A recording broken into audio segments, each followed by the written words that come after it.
Subject, active duty Marine life changed.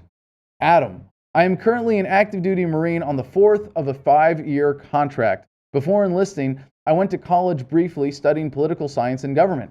I considered myself very patriotic and fairly liberal. After finishing boot camp, I was the typical motivated boot, and after a few years, that all wore off.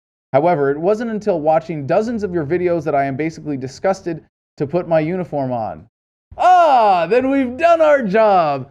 Because just by putting on that uniform, just by enlisting, just by being a part of the death machine, you are making everyone else in America less free. You are making our lives more dangerous.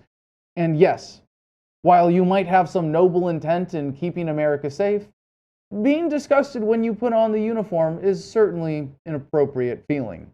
You are 100% right. I belong to a violent gang doing the bidding of a few elected officials and being paid with stolen money. Thank you.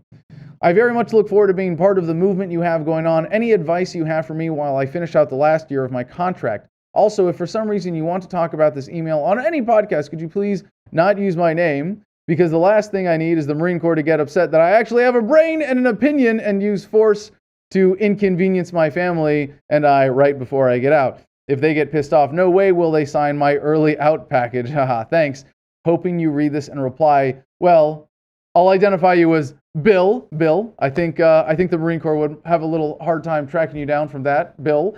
But I really appreciate this, and it's really great to hear that there are people going through this in this position. I understand when you're in this situation where you've got less than a year and a half. I mean, I might say you should probably get out, but I understand you have your own motivations, your own decision to make here in terms of how you get out, when you get out, what compensation you're able to take away from the government in the way that you get out. So I can understand that, but you've got a captive audience now with those who are around you. And first thing to know in that situation is where your moral line is, where you won't cross, where you say, no, I'm putting my foot down, I will not do that. Because obviously you're going to have to show up to work every day, otherwise they're just going to kick you out. And that's fine too. Simply going AWOL is definitely an acceptable option, although there are smarter ways to get out through the conscientious objector program, or like you said, you have an early out package, and there are different ways that you can do this now. Again, GIRightsHotline.com is a great resource for that. But we have our book coming out, Freedom, and I hope that people on active duty are sharing that and circulating that. And it's going to be an incredible tool for people to be able to get others on board and have a foundation for the conversation.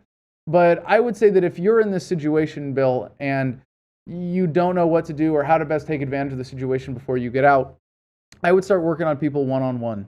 That's really the advantage that you have, because there are times when you're on duty, when you're sitting down with people, when you're in a line, when you're waiting, you've got people in your unit, you can wake people up one at a time. And when you can free people that way and have them thank you as a result, I mean, that's the best kind of satisfaction as well. So take advantage of that captive audience, do what you can to resist, spread resistance within the ranks, and let us know how it goes.